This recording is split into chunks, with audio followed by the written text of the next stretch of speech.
It is true that God reveals himself in creation. That's in Romans 1.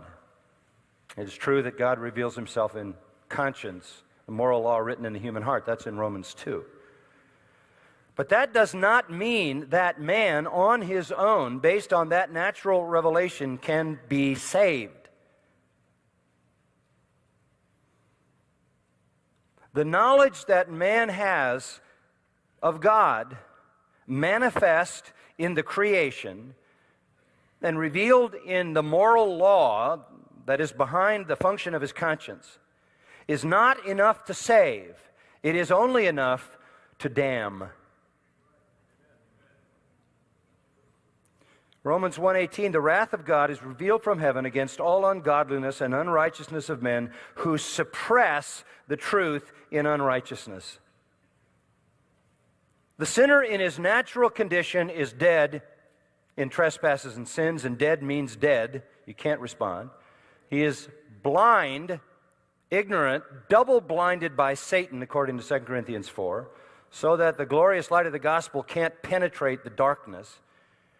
And so when this sinner, by his reason, concludes there is a first cause, there is a God, a powerful God, a mighty God, and when in his own mind he recognizes there are certain moral rights and wrongs, this in itself will reveal to him that there is a God and that that God is a law-giving God. But what does man do with that truth? Does he innately have the capability to move from that to salvation? No, he suppresses it. He suppresses it in unrighteousness. Because he is in his nature wicked, corrupt, sinful, and incapable of any true righteousness. Yes, that, verse 19, which is known about God is evident with them. God made it evident to them. His invisible attributes, his eternal power, his divine nature have been clearly seen, being understood through what has been made so that they can be saved. Is that what it says? So that they are what? Without excuse. It's enough information to damn you, but it's not enough to save you. Verse 21, even though they know of God, they know the reality of God, there is no sanity in saying there is no God. You're left with the equation nobody times nothing equals everything. That's intellectual insanity. So you ultimately come back to God. Even though they knew God, that there is a God who is powerful and who is a law-giving God, they did not honor him as God or give thanks. They became empty in their speculations, and their foolish heart was darkened.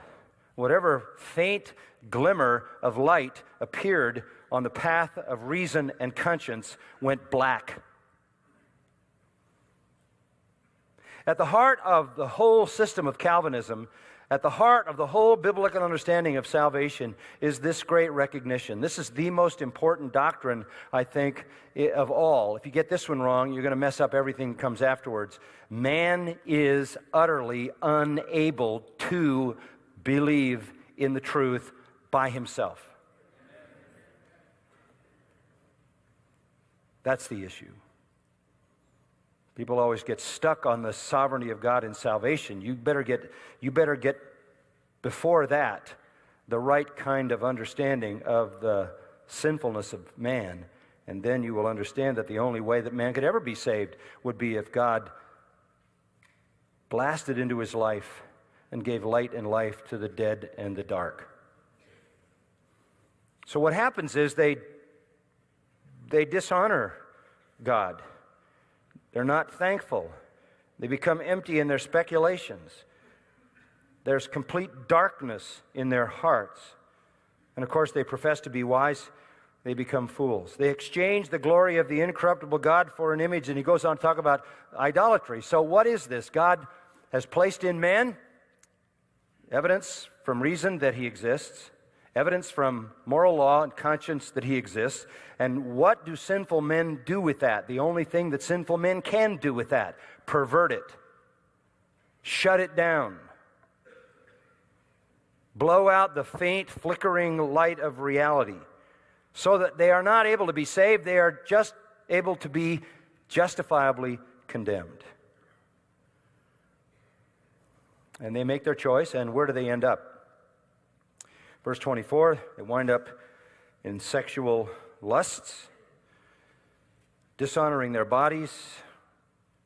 Now, just to give you kind of an overview of this text, this is the story of human history over and over and over and over. This is everybody's history, every group of people. This is how they all respond.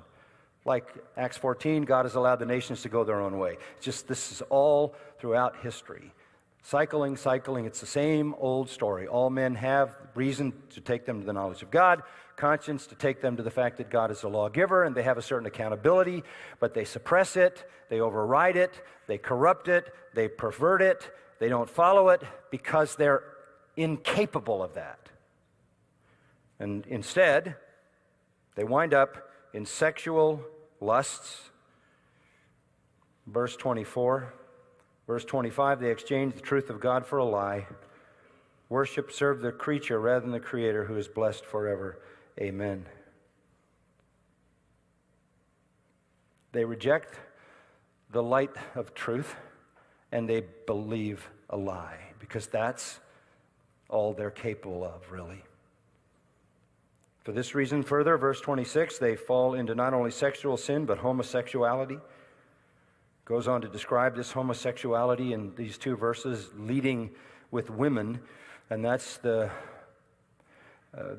worst. Women tend to be reluctant lesbians because they're instinctively mothers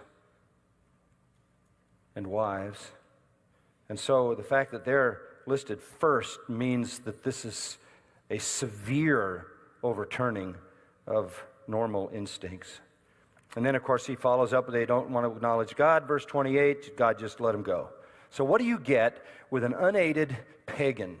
You're going to end up with immorality, homosexuality, depraved mind, unrighteousness, wickedness, greed, evil, full of envy, murder, strife, deceit, malice, gossip, slander, haters of God, insolent, arrogant, boastful, inventors of evil, disobedient to parents.